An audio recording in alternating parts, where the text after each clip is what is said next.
dan menghindari masalah yang akan timbul atau terjadi dari jual beli pakaian bekas ini.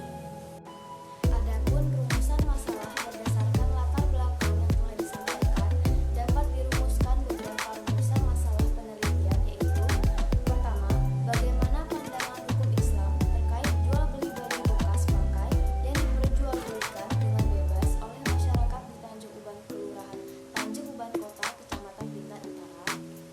Kedua, apakah ada dampak dalam hal kesehatan terkait penjualan baju bekas oleh masyarakat di Tanjung Uban, Kelurahan Tanjung Uban Kota, Kecamatan Bintan Utara.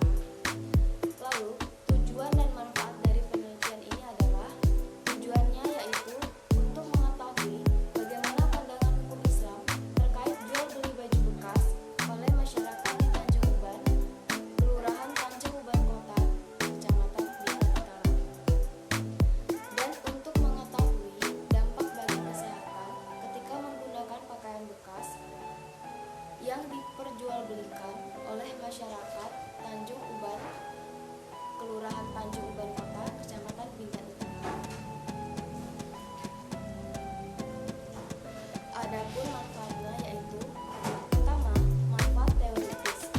Penelitian ini diharapkan dapat menjadi referensi keilmuan yang berkaitan dengan pandangan hukum Islam terkait jual beli baju bekas dan dapat menambah khazanah kepustakaan khususnya di Liechtenstein, Sultan Abdulrahman Kepulauan Riau. Manfaat praktisnya yaitu diharapkan hasil dari penelitian ini bisa dijadikan referensi penambah ilmu pengetahuan tentang jual beli baju bekas pakai dalam pandangan hukum Islam, dapat menjadi sumber rujukan dalam pembuatan makalah dan karya ilmiah lainnya sebagai acuan pengembangan keilmuan dan untuk mendapatkan gelar sarjana strata 1. Selanjutnya, kajian pustaka. Pada dasarnya, kajian pustaka ini merupakan deskripsi ringkasan tentang penelitian yang sudah pernah dilakukan oleh peneliti sebelumnya, sehingga tidak ada pengulangan ataupun duplikasi. Adapun beberapa judul penelitian adalah sebagai berikut. Saya mengambil 3 judul skripsi yang ditulis oleh beberapa peneliti. Yang pertama yaitu skripsi yang ditulis oleh Afifah Agustina yang berjudul Perspektif Hukum Islam tentang Jual Beli Pakaian Bekas Pakai di Pasar Perumnas Y Halim Bandar Lampung.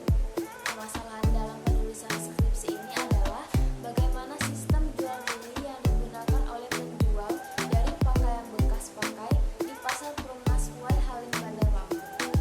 Adapun alasannya yaitu yang digunakan jual beli ini sifatnya ilegal meski masih tergolong aman digunakan untuk dalam kehidupan sehari-hari. Peraturan Menteri Perdagangan mengenai larangan pakaian impor ini selain dapat menimbulkan kerugian, juga dapat memberi penyakit serta merugikan industri dalam negeri. Yang kedua yaitu skripsi yang ditulis oleh Nur Ahmad Awaludin berjudul Sistem Jual Beli Pakaian Bekas dalam Kamus Perspektif Ekonomi Islam di Pasar Borong, Kota Makassar. Dalam penulisan skripsi ini yaitu sistem jual beli pakaian bekas borongan ini sering menimbulkan masalah. Salah satunya ialah sering menimbulkan unsur ketidakjelasan barang dalam karung karena tidak dapat diperiksa secara langsung. Selanjutnya, dan yang skripsi ketiga yaitu yang ditulis oleh Ahmad Ainun Najib berjudul Jual Beli Online Pakaian Bekas Impor dari akun @second_disgood_mjk dalam Perspektif Hukum Islam dan Peraturan Menteri Perdagangan Nomor 51 Tahun 2015. Permasalahan dalam penulisan ini adalah penelitiannya menyimpulkan bahwasannya praktik jual beli yang dilakukan oleh MJK ini sudah memenuhi Peraturan Menteri Perdagangan Nomor 51 Tahun 2015 dan juga dapat dilihat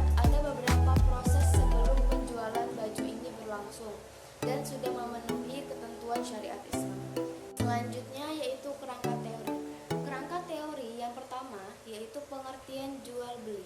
Jual beli dalam istilah fikih disebut dengan al-bai' yang berarti menjual, mengganti dan menukar sesuatu dengan sesuatu yang lain. Bai' dalam bahasa Arab terkadang digunakan untuk pengertian lawannya, yaitu kata asyira atau beli. Dengan demikian, kata al-bai' berarti jual beli, tetapi sekaligus juga berarti beli. Menurut bahasa, jual beli berarti menukarkan sesuatu dengan sesuatu, sedangkan menurut istilah, yaitu dimaksud jual beli adalah menukar barang dengan barang atau barang dengan uang dengan jalan melepaskan hak milik dari yang satu kepada yang lain atas dasar saling merelakan. Yang kedua, dasar hukum jual beli yaitu adalah Al-Quran dan Al-Hadis. Disebutkan dalam surat Al-Baqarah ayat 275 yang artinya, orang-orang yang memakan riba tidak dapat berdiri melainkan seperti berdirinya orang yang kemasukan setan karena gila. Yang demikian itu karena mereka berkata bahwa jual beli sama dengan riba, padahal Allah telah menghalalkan jual beli dan mengharamkan riba. Barang siapa mendapat peringatan dari Tuhannya, lalu dia berhenti, maka apa yang telah diperolehnya dahulu menjadi miliknya. Dan urusan yang tersebut terserah kepada Allah. Barang siapa mengulangi, maka mereka itu penghuni neraka, mereka kekal di dalamnya. Maka berdasarkan ayat tersebut dapat diambil pemahaman bahwa Allah telah menghalalkan jual beli kepada hamba-hambanya dengan baik dan melarang praktek jual yang mengandung riba.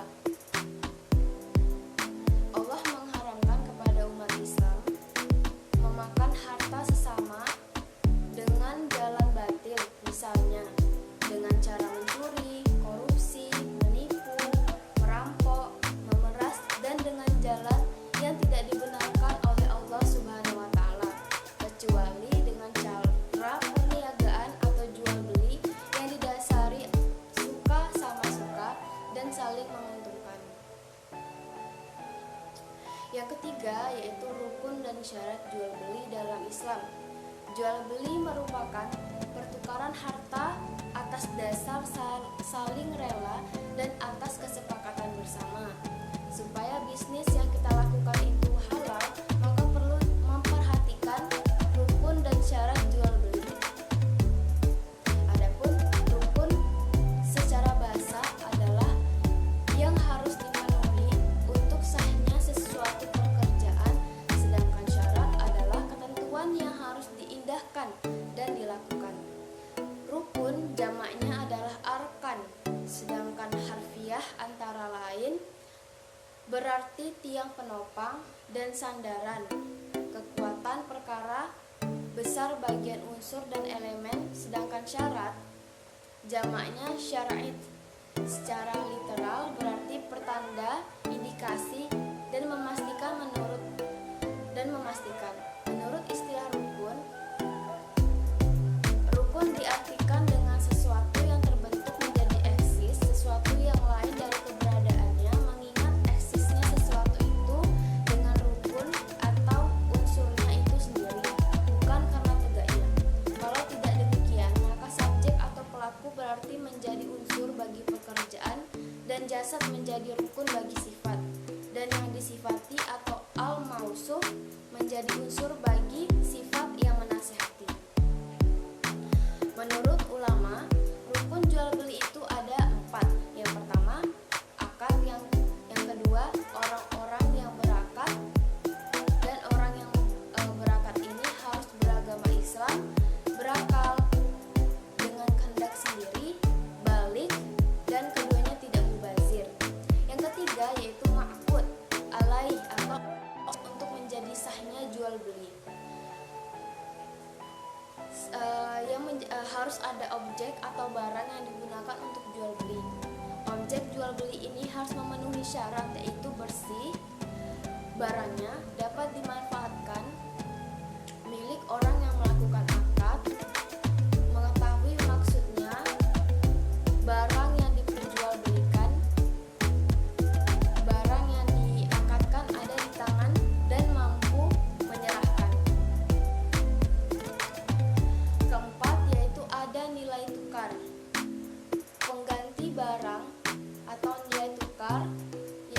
sesuatu yang memenuhi 3 syarat: bisa menyimpan nilai, bisa menilai, atau menghargakan suatu barang. Adapun syarat sahnya ijab qabul dalam kitab fikih minimal ada 3. Pertama, jangan diselingi dengan kata-kata lain antara ijab dan qabul. Kedua, orang-orang yang berakat atau penjual dan pembeli.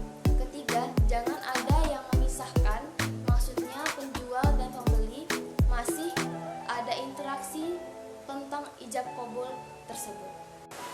Oke, sekian pembahasan terkait jual beli pakaian bekas ditinjau dari hukum Islam, proposal yang saya buat sendiri untuk mengikuti UAS yang dilakukan